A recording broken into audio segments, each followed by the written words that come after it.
मुसलमान को अपने पैरों पर खड़ा होना पड़ेगा, वरना एक दिन वो आएगा कि हिंदुस्तान में रुसवाई के सिवा और कुछ नहीं मिलेगा। मुसलमान को देखने वाला कोई नहीं है, not a single people, not a single man.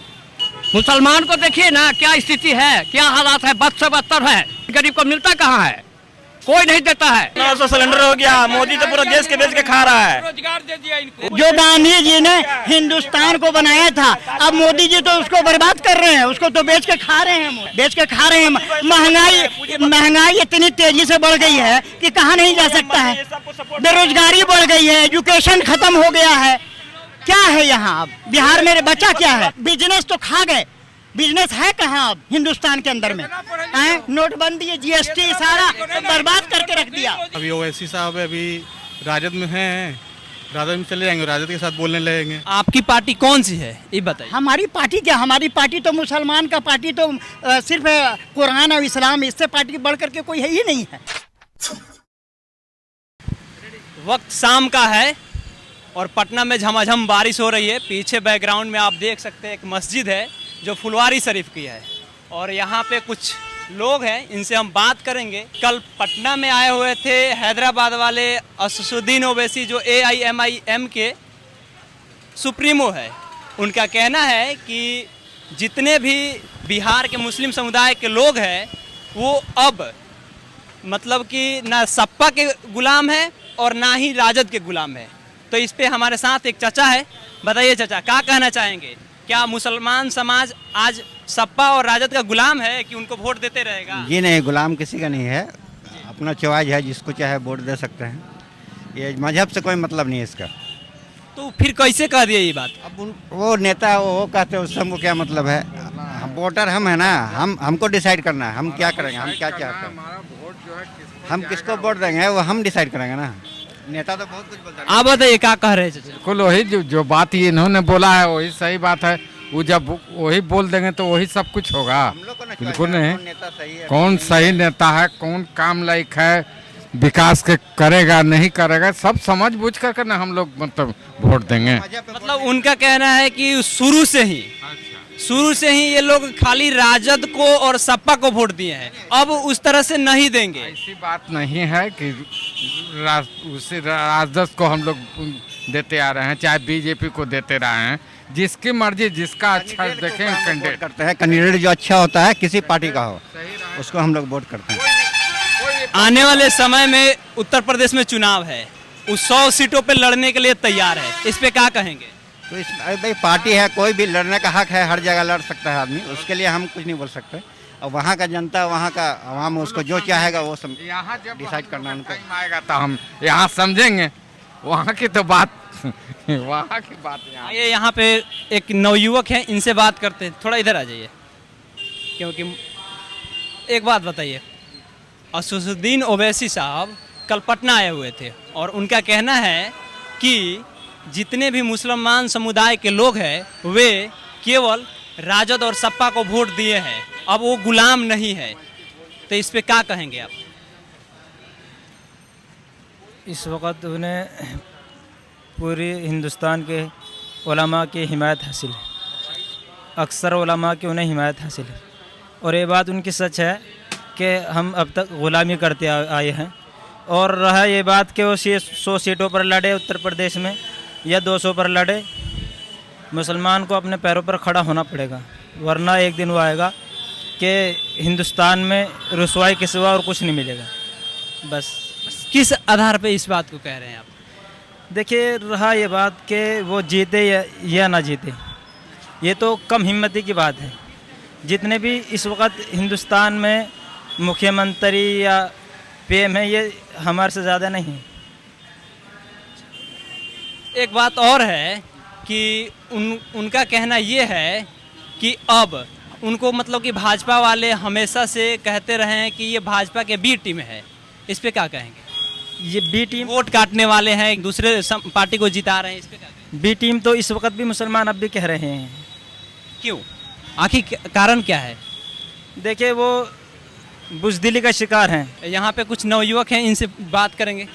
Asaduddin Owaisi साहब कल पटना आए हुए थे, उनका कहना है कि राजद और सपा गुलाम मतलब कि मुसलमान समुदाय के लोग हो गए, इस पे क्या कहेंगे? क्या कहेंगे, सब एक दूसरे के पार्टी में तो चेंज हो जाता है। लोग उसके पास अभी ओवैसी साहब अभी राजद में हैं, राजद में चले जाएंगे, राजद के साथ बोलने लगेंगे। उत्तर प्रदेश में 100 सीटों पे चुनाव लड़ने वाले हैं, इस पे क्या कहना है? देखिए सरकार बनेगी तब ना, लड़ते तो सबको ही हैं, सरकार बन जाए तो अच्छी बात है। कुछ पार्टियां उनको कहती हैं कि भाजपा के बी टीम है और ये केवल वोट काटते हैं, इस पे क्या? सब एक दूसरे पे तो लांछन ही लगा रही है, सब पार्टी एक दूसरे पे लांछन लगा रही है, तो ये भी बात मान लीजिए लांछन ही है एक तरीके से। अगर यहाँ पे अगर असदुद्दीन ओवैसी साहब आते हैं, अगर चुनाव लड़ते हैं, तो क्या आप उन्हें वोट देने के लिए तैयार हैं? अगर कैंडिडेट अच्छा होगा तो ज़रूर देंगे, कैंडिडेट को देख के। मतलब कैंडिडेट महत्वपूर्ण होता है, कैसा कैंडिडेट अगर यहाँ महत्वपूर्ण है, चाहे कोई भी पार्टी से हो, जो कैंडिडेट हमारे लिए काम करेगा उसको वोट देना चाहिए, ऐसे टीम को देख के वोट नहीं देना चाहिए मेरे ख्याल से। आप क्या कहिएगा चाचा? हम कहेंगे ही कि जो सरकार काम करता है गरीबों के लिए, हमारे मुसलमान अल्पसंख्यकों के लिए, हम उसी को वोट दे करेंगे। सीधी सी बात यह है कि जो सरकार हमको देखेगा, गरीबी जो है यहाँ पर दूर करेगा, वृद्धा पेंशन, इंदिरा आवास योजना, बहुत सारी योजनाएं हैं पड़ी हुई बिहार में, लेकिन गरीब को मिलता कहाँ है? कोई नहीं देता है, सिर्फ दिखावे की है काम, दिखावे के काम है। मुसलमान को देखने वाला कोई नहीं है। Not a single people, not a single man. हाँ, अल्पसंख्यक को देखिए ना, मुसलमान को देखिए ना, क्या स्थिति है, क्या हालात है, बद से बदतर है। किस आधार पे कह रहे हैं ये बात को? किस आधार पे कह रहे हैं? यहाँ पे एक और चचा है, इनसे बात करते हैं। चचा, कल ओवैसी साहब आए हुए थे पटना में, उनका कहना है कि शुरू से ही अब मतलब कि राजद को और सपा को मुसलमान समुदाय वोट देते आया है, अब गुलाम नहीं है, इस पे क्या कहेगा? कहना यह है कि अरे भाई, हम लोग शुरू से जो है ऐसे, हम लोग किसी के गुलाम हम लोग नहीं रहे हैं। और दूसरी बात यह है, हम लोग तो जो है से, जो भी हमारे मुसलमान भाई हैं, हम लोग चाहते हैं कि हम लोग एक जहती बना करके चलें, और जो ऐसा पार्टी है और जो हमारे लिए सोचेगा, हम उसको हम लोग वोट करेंगे। तो आपकी पार्टी कौन सी है ये बताइए? हमारी पार्टी क्या, हमारी पार्टी तो मुसलमान का पार्टी तो सिर्फ कुरान और इस्लाम, इससे पार्टी बढ़ करके कोई है ही नहीं है।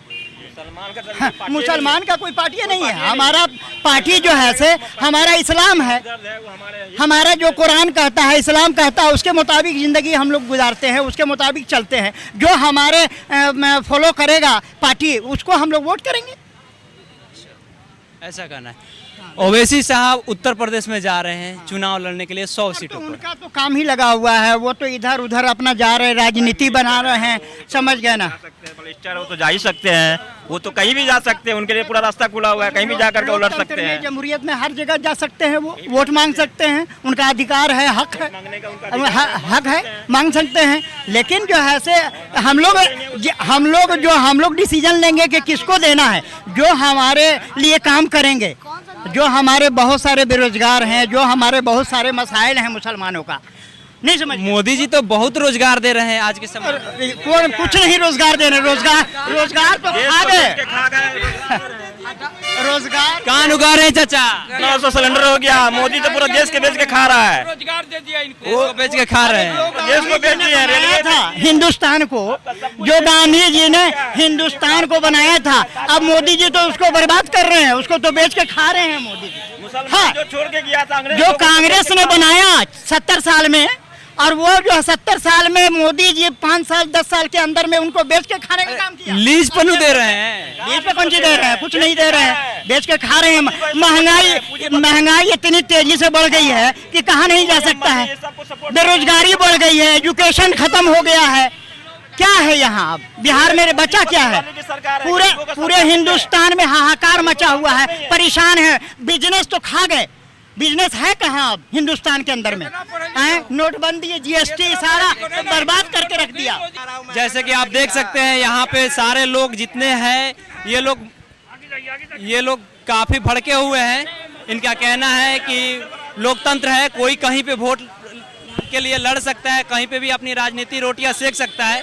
और बाकी आपको ये वीडियो कैसा लगा? फेसबुक चैनल पे देख रहे हैं तो वीडियो को लाइक कीजिए, और यूट्यूब पे देख रहे हैं तो चैनल को सब्सक्राइब। मिलते हैं।